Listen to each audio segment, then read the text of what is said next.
پایانی هم مشکلی از این لحاظ برای دانشگاه وجود نداشته باشه و همه چی مستنداتش وجود داشته باشه. حالا ایشالله که درست میکنن، چون من ازشون پرسیدم گفتن که قرار هستش که اینها نتایجش مشخص بشه. خب بریم سراغ کار خودم. خب اینجا من میام یه سویچ هم اضافه میکنم به سناریو خودم. خب بریم سراغ بخش کانکشن ها. خب توی این کانکشن ها ما اولین کابلی که معمولا مورد استفاده قرار میدیم، خب اینجا من بردارم. خب اولین کابلی که معمولا ما مورد استفاده قرار میدیم و خیلی راحت هم هستیم باهاش، این کابل اتوماتیک هستش که خیلی راحت میتونیم اینها رو به هم دیگه وصل کنیم بدون اینکه دانش و اطلاعات خاصی داشته باشیم از اینکه مثلا این دوتا دیوایس رو چجوری به هم دیگه وصل میکنیم. خب معمولا خب پس از کابل اتوماتیک برای این سناریوهای مختلف استفاده میکنن که بتونن سریع ارتباط و اتصال خودشون رو برقرار بکنن. اما یه نکته‌ای که وجود داره اینه که من معمولا تو کلاس‌های آموزشی به صورت فیزیکی سالهای گذشته بود می اومدم این کابل اتوماتیک رو غیر فعال میکردم برای دانشجو تا بیاد مجبور بشه از این کابل ها استفاده کنه تا مفاهیم آموزشی رو بهتر درک بکنه. چجوری غیر فعال میکردم؟ می اومدم توی تب آپشن همین پریفرنس و این دیسیبل اوتو کیبل رو میزدم. این تیکش که خورده بشه قاعدتا چیه؟ اگر من بیام و این کابل رو حذف بکنم و بخوام از کابل اتوماتیک استفاده بکنم، این اجازه رو دیگه به من نمیده که من بتونم اینها رو با کابل اتوماتیک به هم وصل کنم. خب حالا ما میدونیم که پی سی و سویچ دو تا دیوایس هستن که هم خانواده هم نیستن. چون هم خانواده هم نیستن قاعدتا ما باید از کابل استریت برای ارتباط بین این دوتا استفاده بکنیم و به این صورت میتونیم مثلا پورت های فست اترنتش رو به هم دیگه، اینترفیس های فست اترنتش رو به هم دیگه وصل بکنیم و ارتباط بین این دوتا برقرار بشه. خب اما فرض کنید که مثلا یک سویچ دیگه اینجا حضور داشت. خب چون دوتا سویچ از یک خانواده هستن و کلا یکی هم هستن، از کابل کراس استفاده میکنیم و با کابل کراس این دو رو به هم دیگه وصل میکنیم. چرا که از یک خانواده هستن و معمولا این کابل هایی که از یک خانواده بودن رو از با استفاده از کابل کراس ارتباطشون رو برقرار میکنیم. اما امروزه تمام دیوایس ها و حالا دیوایس های سیسکویی و انواع دیوایس هایی که تو محیط پکت تریسر ما باهاشون سر و کار داریم یه سری ویژگی خیلی به خصوص و خاصی تحت عنوان اوتو کراس یا اوتو MDIX وجود داره که این ویژگی چه کمکی به ما میکنه؟ این کمک رو به ما میکنه که اگر کابل ها رو سر جای خودش درست استفاده نکردیم هم اینجا خطا و ارور برای ما محسوب نمیشه و ما میتونیم ارتباطمون و کانکشنمون به درستی برقرار بشه. این حرف من یعنی چی؟ من میام کابلی که بین این دوتاست رو حذف میکنم، کابل کراس رو حذف میکنم. بعد خب من این دوتا رو باید با کراس به هم وصل کنم، اما حواسم نبوده میام از کابل استریت استفاده میکنم و این دوتا رو با کابل استریت به هم وصل میکنم. خب اگر من فست فوروارد رو بزنم میبینید که کانکشن سبز رنگ شد، یعنی کانکشن بین این دوتا چی شد؟ برقرار شد. علت چیه؟ علت به خاطر همین ویژگی اوتو کراس یا اوتو MDIX هستش که به صورت پیش‌فرض روی تمام این دیوایس های این محیط پکت تریسر ما فعال هستش. حالا یه موقع از شما میگین خب من میخوام غیر فعالش کنم که اشتباه نکنم، بتونم هر کابلی رو سر جای مناسب خودش استفاده کنم. آیا راهی هست؟ میگم بله. برای غیر فعال کردن اوتوکراس یا همون اوتو MDIX چه کاری انجام میدم؟ میام توی تب میام توی قسمت سویچ خودم. خب سویچ ها هم مثل روترهای تب CLI دارن. اگر من بیام تو تب CLI میتونم توی این محیط چیکار کنم؟ کدهای سیسکویی خودم رو اعمال کنم. خب من میام اینجا وارد سویچ میشم، اینیبلش میکنم، بعد طبق معمول میرم تو حالت کانفیگور ترمینال برای سویچم. حالا من میخوام چیکار کنم؟ ویژگی اتوکراس یا اوتو MDIX این اینترفیس رو چیکار کنم؟ غیر فعال کنم. پس اینو بدونید که هر کدوم از این پورت ها خودشون به صورت جداگانه MDIX منحصر به فرد دارن. اگر من بخوام غیر فعالش کنم باید چیکار کنم؟ اسم اون پورت رو بیارم و بگم آقا اون پورت MDIXش بشه غیر فعال بشه. خب پس همین کار رو میکنم، میگم اینترفیس چیه؟ فست اترنت. فست اترنت شمارش هم که میبینید 0/2 هستش، 0/2. خب من اگه اینو اینتر کنم وارد این اینترفیس میشم. حالا خیلی راحت با زدن یک دستوری تحت عنوان no MDIX auto. خب اگر من اینجا اینو کلیک بکنم این به صورت اتوماتیک چی میشه؟ این MDIX غیر فعال میشه. حالا اما اگر اینجا نگاه کنید میبینید هنوز کانکشن سبزه. علت چیه؟ علتش اینه که فقط شما نباید بیاین اینجا رو غیر فعال کنید، از این طرف هم اینترفیسی که به این سویچ وصل شدن باید MDIX رو غیر فعال کنید تا این کانکشن چی بشه؟ از کار بیفته. به چه صورت این کار رو انجام میدیم؟ این هم باز مثل همون عمل میکنیم، یعنی میایم توی سویچ خودمون اینیبل، وارد کانفیگور ترمینال سویچ هم میشم، بعد میرم اینترفیس فست اترنت چه شماره ای؟ شماره 0/1 0/1. خب وقتی که وارد شدم همون دستور نو، خب دستور نو MDIX اوتو رو اینجا چیکار میکنم؟ اعمال میکنم. به محضی که اینتر بزنم میبینید که کانکشن بین این دوتا چی شد؟ از بین رفت و قطع شد. علتش چیه؟ علتش اینه که دوتا دیوایس هم خانواده هم باید از کابل کراس استفاده کنیم، نه از کابل استریت. خب یعنی اگر من بیام کابل استریتی که به اشتباه بین این دوتا وصل کردم رو حذف کنم و بیام از کابل کراس استفاده بکنم، کانکشن من برقرار میشه. دقیقا هم نگاه کنید من اومدم همون اینترفیس های 0/2 و از این طرف هم 0/1 رو وصل کردم و دقیقا این دوتا اینترفیسی که برای این دوتا سویچ بود MDIX شون غیر فعال شده بود، اما چون از کابل مناسب استفاده کردم کانکشن من برقرار شد. خب این یه نکته که در رابطه‌اش صحبت کردیم. خب قبلا در رابطه با کابل استریت و کراس صحبت کرده بودیم، ولی خب این ویژگی از قلم افتاده بود، ویژگی اتوکراس یا اوتو MDIX که اینجا در رابطه‌اش صحبت کردیم. پس یه ویژگیه که میاد به صورت لاجیکالی بستر انتقال رو برای دیتا ترانسمیشن یک جوری فراهم میکنه تا بتونیم داده ها رو به سلامت از این مسیر عبور بدیم و توی این مسیر باعث کالیژن و تصادم نشیم. خب بعد از اینکه در رابطه با این دوتا کابل ما صحبت کردیم میریم سراغ کابل فیروزه‌ای رنگ. کابل فیروزه‌ای رنگ اگر خاطرتون باشه کابل کنسول بود. کابل کنسول برای چی استفاده میشد؟ خب من وقتی یک روتر رو میام به سناریوی خودم اضافه میکنم، روتر باید چی بشه؟ یک کانفیگ اولیه بشه. تمام دیوایس های سیسکوی من باید کانفیگ اولیه بشن.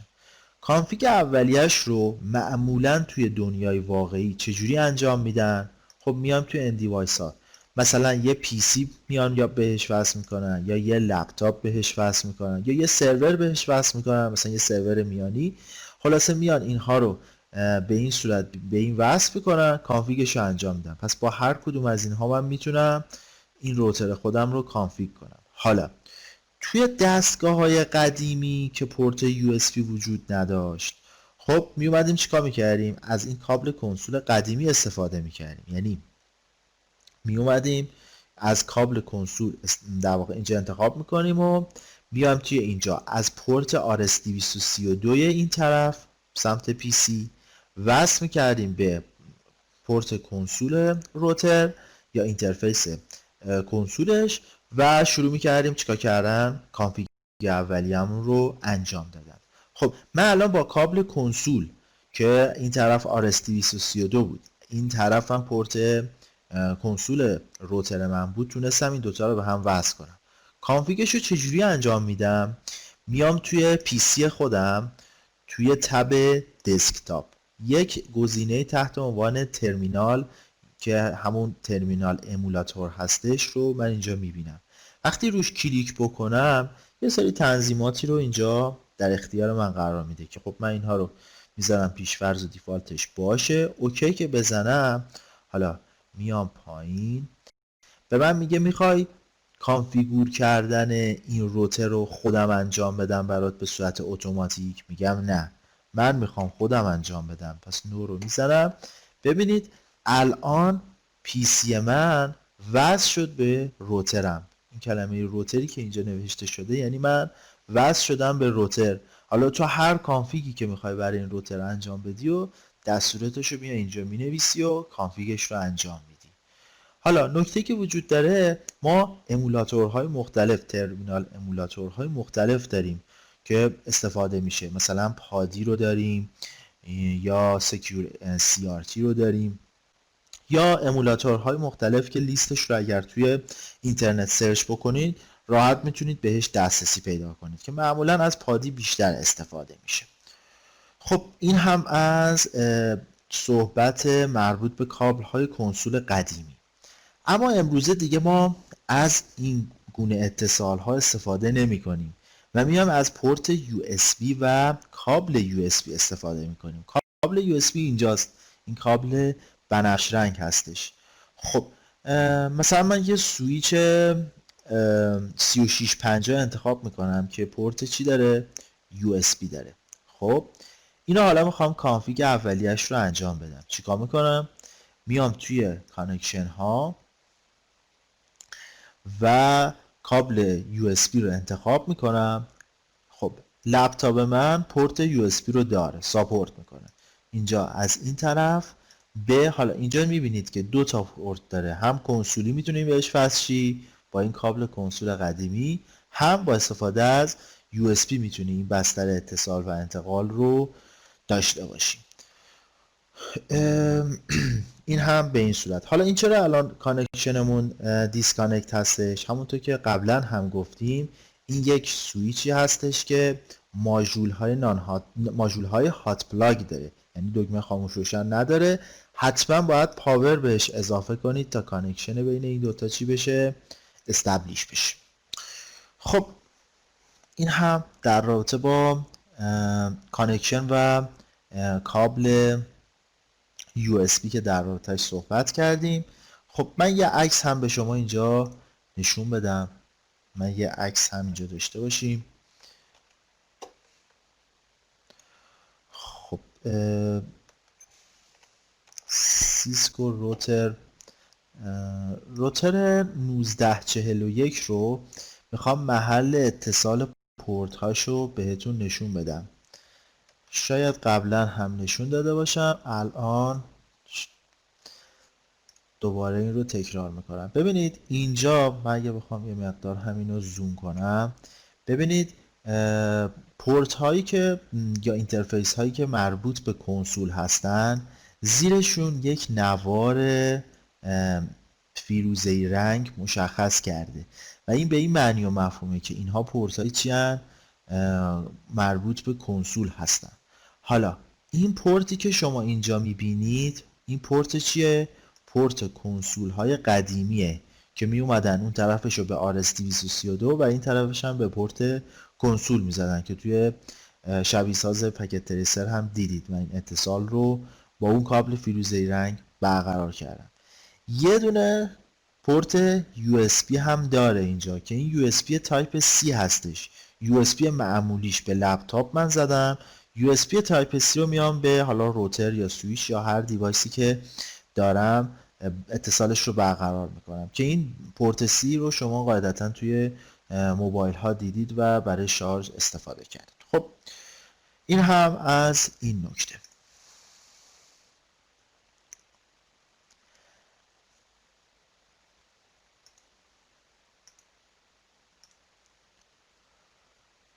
خب اما بریم سراغ کابل های دیگه. یه کابل دیگه داریم، کابل IoT یا اینترنت آف تینگز هستش که مربوط به اینترنت اشیا میشه که من یه جلسه رو اختصاص میدم به IoT و این کابل رو اونجا در رابطه‌اش صحبت میکنیم. اگه از این طرف بخوایم جلو بیایم، کابل بعدی فیبر نوریه. خب توی سناریو اگه خاطرتون باشه مثلا من اومدم چیکار کردم، این سویچ خودم رو میخواستم به روتر تو لایه های بالایی شبکه وصل کنم. خب میخواستم این کار رو انجام بدم، اومدم از کابل فیبر استفاده کردم. ولی یه نکته ای، الان اگه من اینو اینجا بزنم پورت اینترفیس فیبر رو ندارم، اینجا هم ندارم. درست شد؟ برای اینکه این مشکلم برطرف بشه چیکار کردم؟ اومدم توی اینجا یک ماژول SFP به این اضافه کردم به این صورت که میبینید دیگه هات فلاگ هم هست، نیاز به خاموش روشن نداره.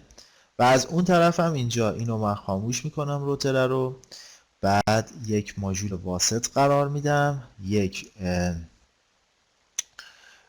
بخش همین SFP رو قرار دادم که به صورت فیبر نوری هستش و اینجا روشنش هم میکنم. حالا من میتونم اینها رو با فیبر به همدیگه متصل کنم. خب به چه صورت؟ ببینید اینجا این اینترفیس فیبر هستش که به این صورت شما میتونید ببینید. من اومدم این دوتا رو به صورت فیبر با همدیگه متصل کردم. حالا کانکشن اینا چرا قرمزه؟ علتش اینه که گفتیم روتر باید کانفیگ اولیه بشه. کانفیگ اولیه روتر هم به چه صورت؟ میرید تو تب CLIش و قاعدتا میرین توی اون اینترفیس و نو شاتداون رو میزنید و این آی پیش رو ست میکنید که قاعدتا کانکشن شما برقرار میشه. یه نکته دیگه ای هم که وجود داره اینه که ببینید من برای اینکه اینو بتونم کانفیگ اولیه کنم یا میتونم مثلا کابل USB یا کابل کنسول وصل کنم کانفیگش بکنم، یا اینکه تو محیط پکت تریسر، تو محیط واقعی دیگه اینو نداریم، تو محیط پکت تریسر اگر شما بیان تو تب CLI اینطوری میتونید اینجا خود این روتر رو کانفیگ کنید.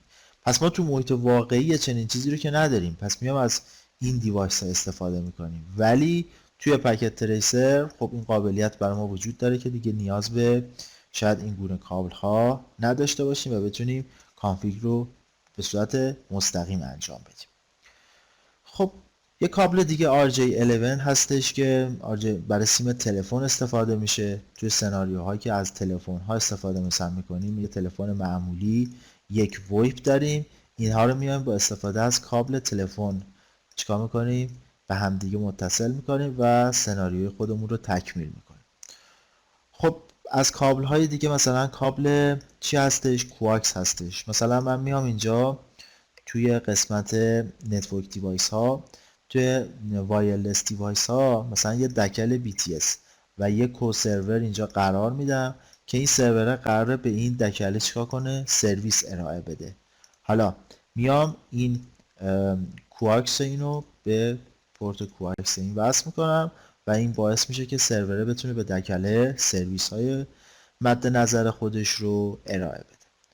خب مثلا دو تا کابل دیگه داریم که مربوط به لینک های سریال هستن. خب یکیش مثلا DCE یکیش DTE. فرق این دوتا چیه؟ اگر نگاه بکنید DCE ما یک عکس ساعت کشیده، این یعنی باید براش کلاک ریت ست بشه، نیاز به کلاک ریت داره. حالا من نمیخوام مفهوم کلاک ریت رو اینجا مطرح بکنم و وارد مفاهیمش بشم چون مفاهیم خیلی گسترده و زیادی رو داره. اما در همین حد بهتون بگم که مثلا فرض کنید اگر من بخوام دو تا روتر رو به هم دیگه وصل بکنم به وسیله سریال، چیکار میکردم؟ می اومدم اول این رو خاموش میکردم و ماژول HVK دوتی اصفایی میکنم HVK دوتی رو اینجا اضافه میکردم که مربوط بود به پورت سریال.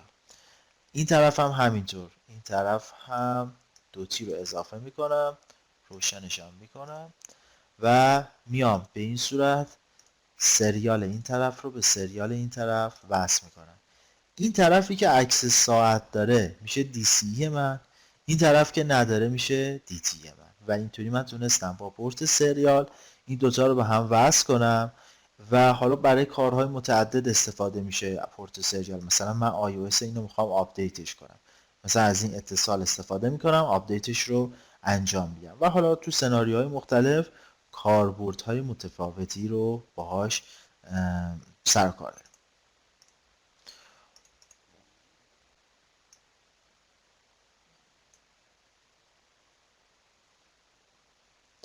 خب من همه اینا رو پاک میکنم، میریم سراغ یک کابلی که فکر میکنم 2 جلسه پیش در رابطه‌اش صحبت کردیم، کابل اوکتال.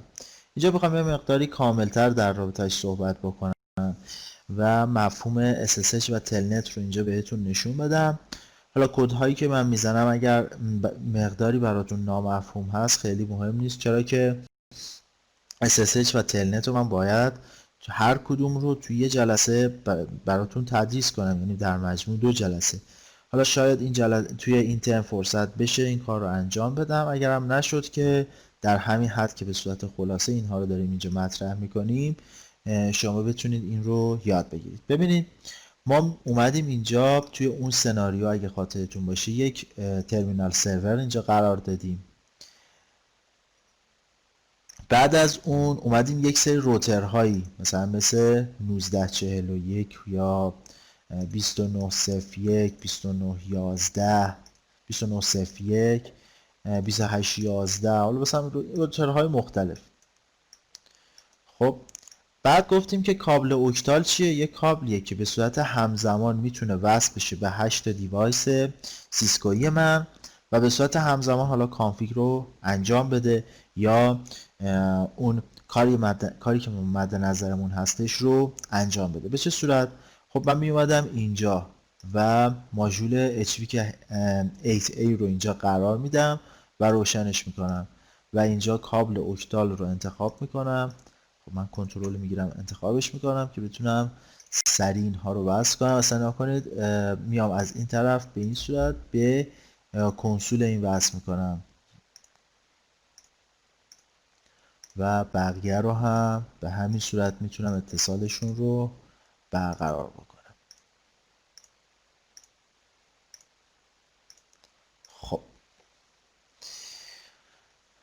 خب این چیزی بود که ما در رابطه‌اش صحبت کرده بودیم و گفتیم که خب اگر این کابل نبود، اگر این سناریو رو ما پیاده سازی نمی کردیم، باید می اومدیم مثلا این PC رو تک تک به اینها وصل می کردیم، این کانفیگ اولیش رو انجام می دادیم. اما الان میام یک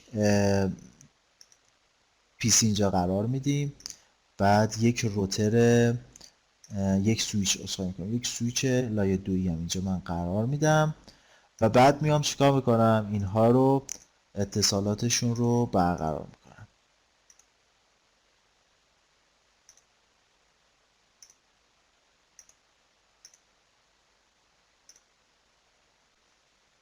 خب این هم به این صورت.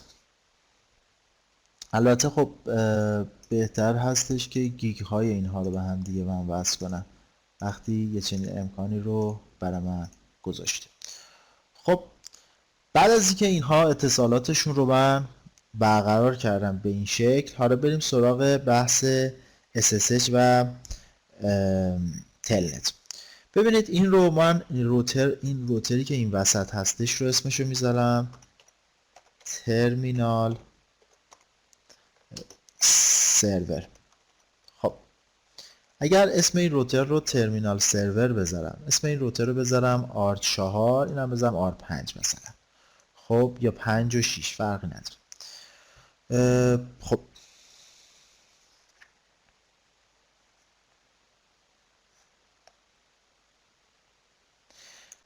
چیزی که تو این سناریو ما میخوایم بررسی بکنیم اینه که ما این پی سی ما میخواد یک تلنت یا یک SSH بزنه به چی؟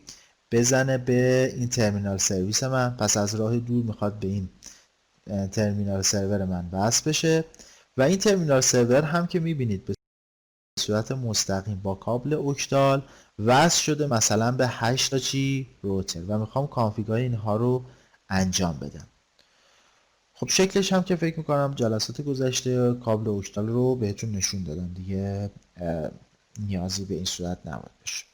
حالا برای که من بتونم این تلنت و SSH خودم رو یا SSH رو به صورت درست داشته باشم و بدونم که به کدوم یک از این روترها میخوام وصل بشم، خب میام توی هر مثلا دوتا روتر اول همین روترها هم نه اسمشون رو عوض میکنم. ببینید این الان اینجا روتر نوشته، خب همه اینا روترن، همه اینا روترن. من برای اینکه بتونم بفهمم که به کدوم یک از اینا قرار هستش وصل بشم، پس میام دستور enable conft رو میزنم، بعد هاست نیمش رو تغییر میدم، مثلا اسمش رو میذارم R5 مثلا، اسم اینو میذارم R5. میبینید که به محضی که اینتر کنم اینجا اسم این عوض شد، قبلا روتر بود شد R5. خب اسم اینم عوض کنم که اگر خواستیم به این هم متصل بشیم بدونیم به چی میخوایم وصل بشیم. enable conft و هاست نیمش رو میذاریم مثلا R، اینو 5 گذاشتم، اینو مثلا میذارم 6. خب هاست نیم اینم عوض شد و میتونم به راحتی به اینها حالا متصل بشم. حالا بریم سراغ ترمینال سرور خودم. من برای اینکه بتونم از طریق پی سی وصل بشم به ترمینال سرور خودم، ترمینال سرور هم خب قاعدتا من اسمش رو عوض میکنم که دچار ابهام و مشکل نشیم. اسم این هم میذاریم چی؟ میذاریم هاست نیم هم باشه ترمینال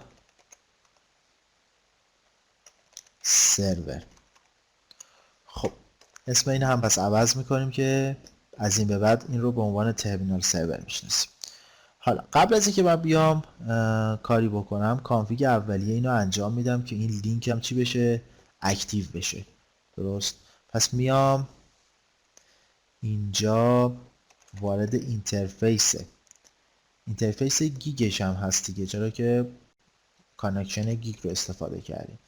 خب اینترفیس گیگ، خب 0/0 میام به این وصل میشم و یه آی پی آدرس بهش میدم.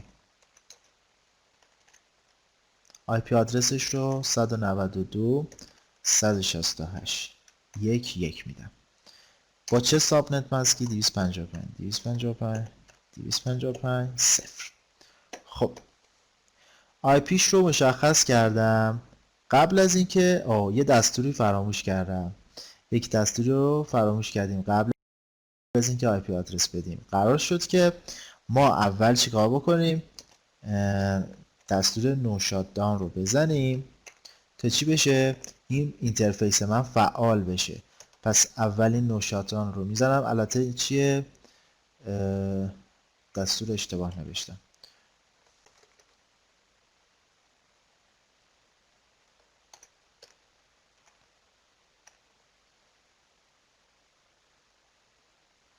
خب اسخای میکنم. خب بعد آی پی آدرسش هم من اینجا نوشته بودم، آی پی آدرسش هم ست میکنم. خب پس الان من به این آی پی دادم و روش اکتیوش هم کردم دیگه، نباید از این لحاظ مشکل داشته باشه. خب من میخوام SSH رو روی این فعال کنم، بعد برم از طریق پی سی بهش وصل بشم. چیکار میکنم؟ اولین کاری که میکنم اینه که از این محیط کانفیگور خارج میشم، از این محیط عذرخواهی میکنم، از این محیط اینترفیس خارج میشم و تو حالت محیط کانفیگور قرار میگیرم. بعد می نویسم IP SSH.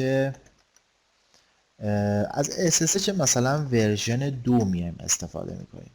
خب از SSH ورژن 2 استفاده میکنیم. خب حالا به من میگه که حالا من اولین کاری که باید بکنم اینه که یه دامنه براش ست بکنم. پس میام دستور IP domain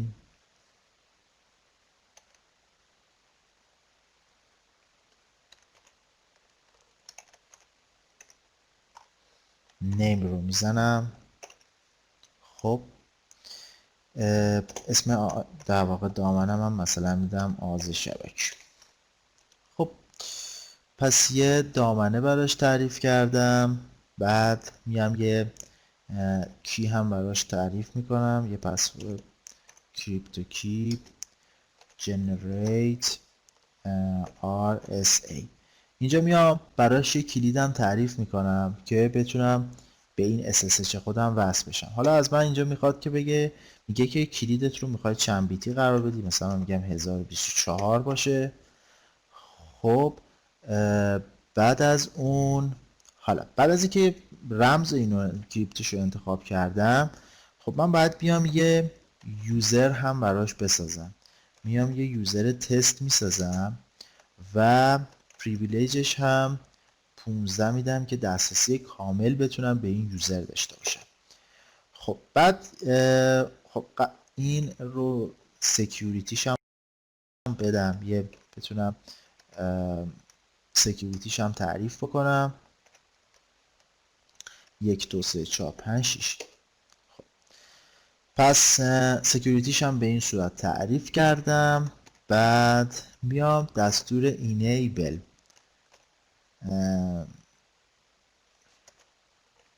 سکیوریتی 1 2 3 هم اینجا قرار میدم. خب تا اینجا پس من تونستم یه یوزر و یه دونه پسورد براش انتخاب کنم که بتونم وقتی SSH میزنم به این یوزر و با این پسورد بهش وصل بشم. حالا میام چیکار میکنم؟ میخوام به لاین های VTY وصل بشم. لاین VTY چیه؟ وقتی شما میخواین به این وصل بشید، خب یک تعدادی مثلا 15 تا 16 تا لاین مختلف تحت عنوان VTY دارید که من میخوام حالا به هر کدوم از این لاین ها متصل بشم و هیچ محدودیتی نداشته باشم. پس برای اینکه این محدودیت رو بردارم میگم لاین درست VTY از 0 تا 15 رو برای من در نظر بگیر. من میخوام بیام به صورت میخوام لاگین کنم به صورت لوکالی بهت و میخوام ترانسپورتش هم ترانسپورت اینپوت اگر اشتباه نکنم درست، ترانسپورت اینپوتش هم میخوام آل باشه. یعنی هر دسترسی و وقتی به صورت اینجا وارد این ترمینال شدم دسترسی من به صورت آل باشه، همه کار بتونم روش انجام بدم. خب دسترسی رو هم که به صورت آل انجام دادیم. خب پس من اومدم تمام کانال های ورودی مربوط به این روتر رو هم دسترسیش رو آزاد کردم. حالا من میام یه سر به این PC SSH هم راه اندازی شد. به این PC یه دونه IP میدم مثلا 10. اینم این ساب نت رو اینجا با این گتوی. خب بعد از اینکه آی پی دادم میام تو محیط کامند پرامپت اول یه بار پینگش میکنم ببینم پینگش رو دارم، چون مراحل آی پی آدرس دادن ما یه مقداری متفاوت شد. خب پینگش رو داریم، اما بریم سراغ چی؟ اینکه یه بار SSH بزنیم ببینم میتونم به صورت درست به روتر ترمینال سرور خودم وصل بشم. چجوری به صورت SSH وصل میشم؟ دستور SSH رو میزنم، بعد -L. حالا میگم به یوزر تست برو وصل شو، همونی که اونجا ساختن. IP آدرس 192.168.1.1 رو هم بهش میدم. میگه چه پسوردی داره این یوزرت؟ میگم 1 2 3 4 5 6. خب میبینید که الان چی شد؟ وصل شد به ترمینال سرور من.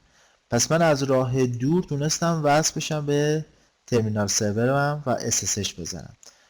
خب و میتونم هم چیکار کنم؟ اینجا با دستور اگزیت ازش خارج بشم. اما هدف ما این نبود که بیایم به ترمینال سرور وصل بشیم. هدف چی بود؟ هدف این بود که بیایم به این روترها وصل بشیم و این روترها رو کانفیگش کنیم. خب برای اینکه این کار رو بکنیم، ببینید من اگر بیام توی اینجا و یه کنترل زد بزنم از این حالت ها کامل خارج بشم، بزنم شو لاین، این لاین ها رو بهتون نشون بدم. ببینید ما یه سری لاین های ورودی داریم، یه سری لاین های خروجی. لاین های ورودی ما همون VTY های ما بودن که من یه سری کانفیگوری روش انجام دادم. حالا بریم سراغ لاین های خروجیمون. لاین های ورودی رو با VTY و ورودی ها رو با TTY مشخص قاعدتا میکنه. حالا دو تا سطر اول که توی این جدول برای ما مشخص کرده، سطر اولش مربوط به کابل همون کنسولی هستش که من اومدم وصل کردم. ببینید من اینجا با کنسول چیز شدم دیگه، یعنی با کابل استرچ اومدم وصل کردم و این رو به صورت کنسولی این میشناسه. درست شد؟ که حالا ستاره هم گذاشته که به این معنی و مفهومه که الان یکی وصل شده و کانکشنش برقرار. دومیش هم که همونطور که میبینید اینجا برای آکسیلاری استفاده میشه. آکسیلاری رو ما قدیم توی مودم های دایالاپ ازش استفاده میکردیم، ولی امروزه حالا کاربردش کمتر دیده میشه. اما از سطر سوم به بعد اینها مربوط به TTY هاییه که من الان باش کار دارم، یا همون لاین های خروجی. من چند تا لاین خروجی دارم؟ از 19 تا 26 میشه 8 تا. این همون 8 تا کابل اوکتالی هستش که من میتونم بهش وصل شم. خب به این شماره ها دقت کنید. این شماره 19 هستش، لاین 19. این لاین چیه؟ 20 و به همین صورت 21 22 23 آخریش 23 هستش. خب حالا من میخوام بیام چیکار کنم؟ یه سری تنظیماتی رو روی این پورت خروجی انجام بدم تا بتونم به اون روترها وصل بشم. خب این همون 15 تا پورت VTY بود که من باید اینتر میزدم تا کامل به من نشون بده. حالا من میخوام چیکار کنم؟ به اونها وصل بشم. کانفیگر TTY های من چی میشه؟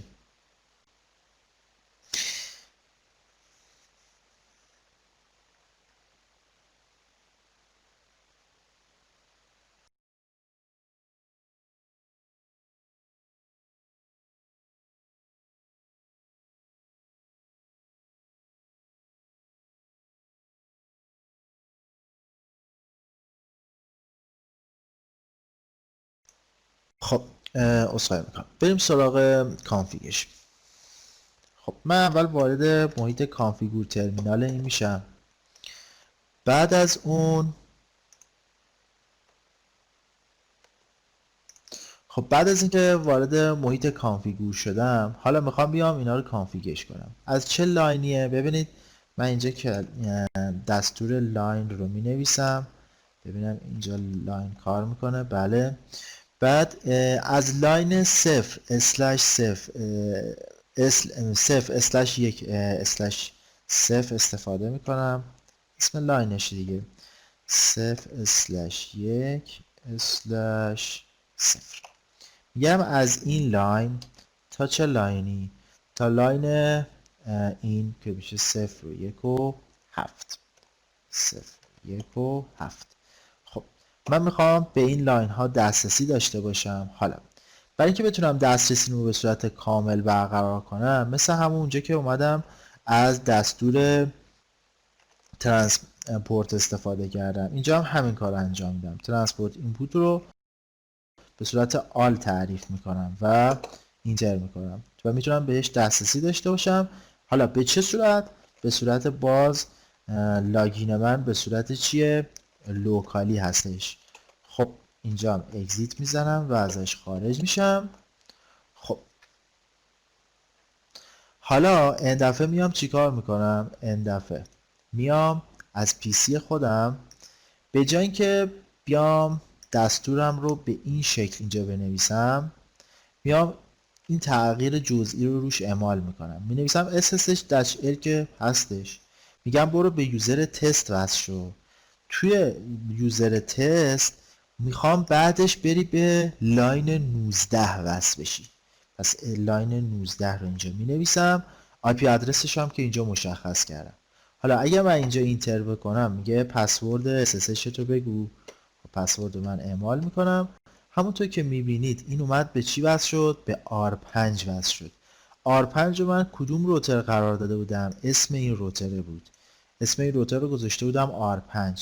وقتی به لاین 19 وصل شدم این وصل شد به این روتر من و حالا از این به بعد میتونم هر کانفیگی رو که مد نظرم هستش رو دیگه، الان من وصل شدم به R5، هر کانفیگی که دوست داشته باشم رو میتونم برای روتر R5 از راه دور انجام بدم.